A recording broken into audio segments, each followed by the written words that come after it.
Je pense que le réel avantage de carriole par rapport à d'autres véhicules, c'est qu'on peut emporter beaucoup de poids dans la carriole, que ça prend une place très limitée par rapport au poids qu'on peut emporter et que c'est tractable par un vélo. Ces avantages-là font qu'on peut aller opérer et maintenir notre trottinette dans des endroits de Paris très saturés où il y a énormément de véhicules. Ça évite de rajouter d'autres véhicules dans une zone déjà très saturée et puis ça nous facilite énormément notre logistique.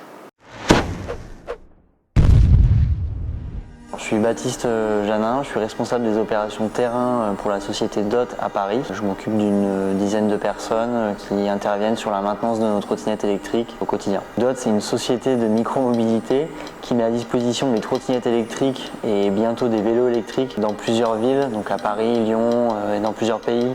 En Belgique, en Pologne ou en Italie. Notre objectif, c'est de pousser nos utilisateurs à se déplacer de plus en plus en trottinette et en vélo électrique pour limiter les émissions dans nos villes et limiter l'usage de la voiture.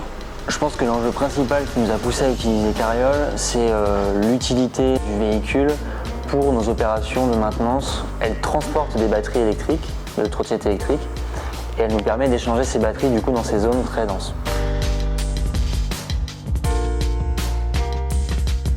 Les carrioles font un travail complémentaire à celui des vannes la nuit, mais en journée, dans des endroits qui sont très saturés dans Paris, où on ne peut pas forcément accéder en van, ou alors ça nous prend beaucoup plus de temps que cela nous prend en carriole. Il n'y a pas beaucoup de véhicules aujourd'hui qui permettent d'emporter 200 kg et plus dans une remorque et de tracter par un vélo. Donc ça a été le premier objectif. La deuxième chose, c'est qu'on avait un partenaire local avec lequel on pouvait développer un véhicule qui était vraiment conçu pour notre utilisation et sur lequel on pouvait itérer. Donc l'exemple de la troisième roue, qui est une troisième roue qui vient à l'avant de la carriole et qui permet aujourd'hui de répondre parfaitement à nos besoins. Et ça en fait un véhicule qui est très fiable pour nos opérations.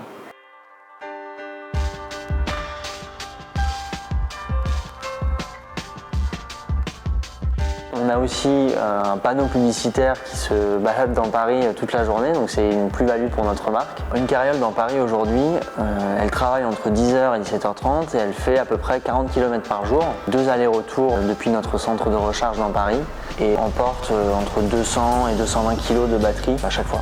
La dernière chose, c'est que c'est des véhicules qui sont très simples à être utilisés, qui sont tractés par des vélos et donc les coûts opérationnels d'une carriole est assez faible. Par exemple, on arrive à se garer beaucoup plus facilement avec une carriole qu'avec un van. On se fait casser moins de rétroviseurs parce qu'on n'en a pas.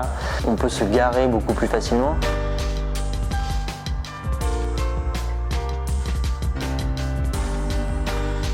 Depuis qu'on utilise Carriole, on a recensé très peu d'accidents comparativement à ce qu'on a pu recenser avec nos vannes. Donc c'est un énorme avantage opérationnel pour nous aujourd'hui. Beaucoup moins de soucis que si on opère avec un van.